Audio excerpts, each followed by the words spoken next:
Karena la ilaha illallah maksudnya al-ma'luh artinya ma'bud ya. Tidak ada yang berhak disembah kecuali Allah Subhanahu wa taala. Ini tafsiran yang penting, ini sudah pernah saya singgung. Karena sebagian orang menafsirkan la ilaha illallah seperti sebagian ulama Asy'ariyah, mereka menafsirkan la ilaha dengan la qadira 'alal ikhtira' illallah seperti nukil oleh dari Abu Hasan Al-Asy'ari dan juga ulama-ulama Asy'ariyah nukil dalam kitab Milal wan Nihal bahwasanya tidak ada li Syahristani, tidak ada yang mampu untuk mencipta kecuali Allah. Mereka menafsirkan la ilaha illallah, tidak ada yang mampu untuk mencipta kecuali Allah Subhanahu wa taala. Tafsiran tersebut benar, tapi bukan tafsir la ilaha illallah. Karena tafsiran tersebut hanya kembali kepada tauhid rububiyah. Tidak ada yang bisa mencipta kecuali Allah, kita juga mengakui demikian. Tetapi ketika kita bicara la ilaha illallah berkaitan dengan ibadah, harusnya tidak ada yang berhak diibadahi kecuali Allah. Gara-gara salah penafsiran tersebut, sebagian orang menyangka selama kita tidak meyakini ada Tuhan selain Allah, kita belum syirik. Makanya ke dukun enggak apa-apa, ya. Selama kita yakin itu dukun hanya sebab. Pakai jimat tidak apa-apa. Ya, jimat hanya sebab. Yang penting kita yakin Allah yang mendatangkan keberkahan, ya.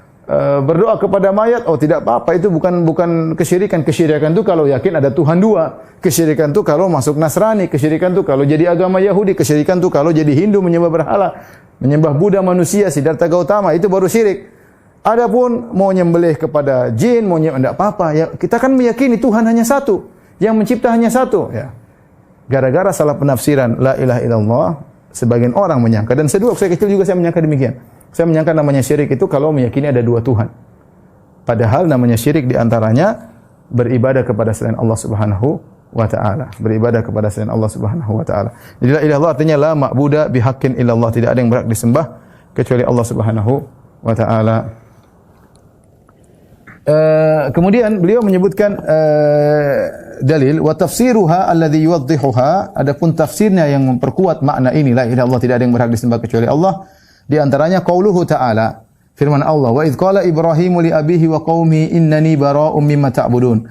Tatkala Ibrahim berkata kepada ayahnya dan kepada kaumnya, aku berlepas diri dari yang semua kalian sembah.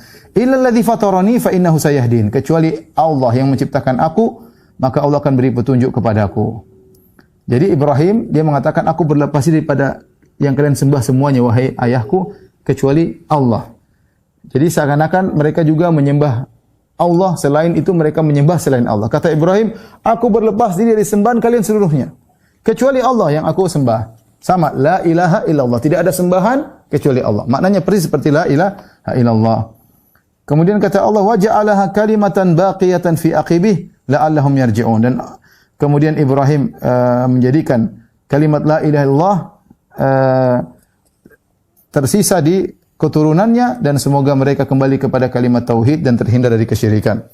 Kemudian juga firman Allah Subhanahu wa taala, ya. Qul ya ahlal kitab ta'alu ila kalimatin sawa'in bainana wa bainakum. Ini semua ayat-ayat yang menafsirkan la ilaha illallah. Bahwasanya yang dimaksud la ilaha illallah itu tidak ada yang berhak disembah kecuali Allah. Katakanlah wahai Muhammad, ya ahlal kitab, wahai ahlul kitab, Nasara khususnya, ta'alu ila kalimatin sawa. Marilah kita bersama-sama menuju pada satu kalimat yang sama. Bainana wa bainakum. Yang kalimat ini kita sepakati antara kami dengan kalian. Apa yang kita sepakati? Allah na'budu illallah. Kita tidak menyembah kecuali Allah semata. Wala nusyrika bihi syai'a. Kita tidak berbuat syirik kepada Allah sedikit pun.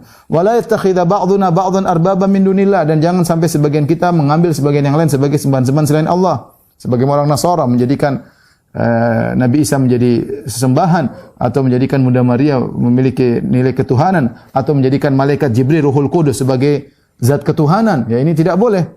Atau mengangkat pendeta-pendeta mereka untuk menghalalkan dan mengharapkan merubah-rubah hukum syariat. Fa in tawallau faqulu asyhadu bi anna muslimun. Kalau kalian berpaling, katakanlah asyhadu an bi anna muslimun, bahwasanya kami ini orang-orang Islam, ya.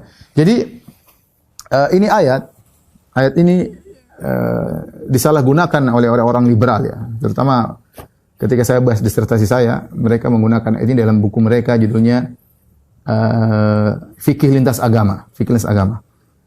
Mereka memotong ayat. Ini biasa manhajnya orang-orang liberal, ya. Seperti firman Allah, fawailul lil musallin alladzina hum an salatihim sahun. Allah berfirman, celaka orang-orang salat. Siapa? Lanjutkan ayatnya dong. Yaitu orang-orang yang lalai dari salatnya. Tapi kalau mereka fawailul lil musallin, celaka orang salat, titik. Padahal kalimat belum selesai. Ini manhajnya orang liberal, diambil sebagian, lanjutannya tidak diselesaikan. Bagaimana cara mereka berdalil untuk membenarkan seluruh agama? Di antaranya mereka mengatakan, Allah berfirman, "Qul ya ahlal kitabi ta'alu ila kalimatin sawa." Wahai ahlul kitab, marilah kita menuju kepada kalimat yang sama, baina wa bainakum, kalimat yang sama antara kami dengan kalian.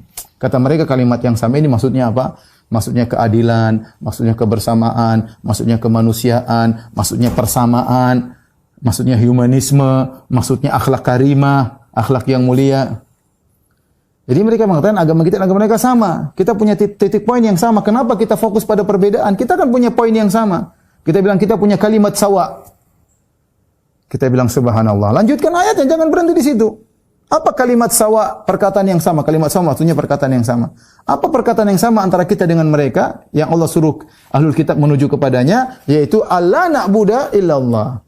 Jangan kita menyembah kecuali Allah. Itu yang ayat ini yang harusnya dalil untuk membantah kesyirikan, maka dibalik oleh orang-orang liberal untuk membenarkan kesyirikan. Ajib, menakjubkan. Orang liberal seperti berani-beraninya mereka motong ayat-ayat Allah. Padahal jelas di sini Allah menjelaskan kalimatin sawa, kalimat yang sama antara kami dengan kalian, itu alla na'budu illallah, jangan beribadah kecuali hanya kepada Allah, wala nusyrika bihi syai'a, dan jangan berbuat syirik sama sekali kepada Allah, jangan menjadikan sebagian kita sembahan selain Allah Subhanahu wa taala. Dan ini membantah habis akar kesyirikan pada Nasara. Ya, karena mereka menyembah selain Allah. Mereka menjadikan Nabi Isa sebagai Tuhan, mereka menjadikan Bunda Maryam menjadi Tuhan, mereka menjadikan Ruhul Kudus malaikat sebagai Tuhan. Bahkan mereka mengangkat rahib-rahib mereka untuk merubah-rubah aturan Tuhan, ya. Dan inilah ayat ini yang Nabi Muhammad SAW kirim kepada Heraklius. Kalau semua agama benar, buat apa Nabi kirim surat kepada Heraklius? Heraklius kan Nasara ketika itu, Nasrani dia. Raja Romawi. Nabi kirim surat ila Herakal Azimur Rum, kepada Heraklius, penguasa Romawi, pembesar Romawi. Kata Nabi, aslim taslam, masuk Islam kau selamat. Subhanallah. Kalau Nasrani benar, ngapain Nabi tulis surat seperti itu? Kalau Nabi bacakan ayat ini, "Qul ya ahlal kitabi ta'alu ila kalimatin sawa." Wahai ahlul kitab, marilah kita menuju kepada satu kata yang sama, itu tidak berbuat syirik.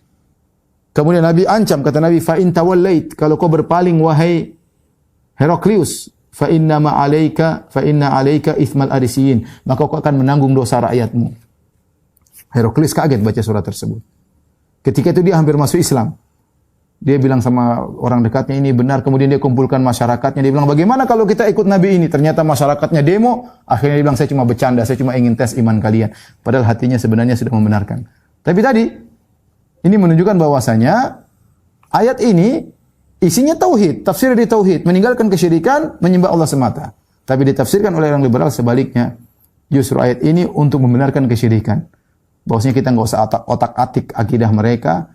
Kita menuju pada poin yang sama yang mereka tafsirkan kalimat sawa adalah kebersamaan, akhlak mulia, persamaan, humanisme, dan akhlak yang baik dan semisalnya, keadilan. Kita bilang itu tafsiran yang ngawur, itu namanya motong-motong ayat.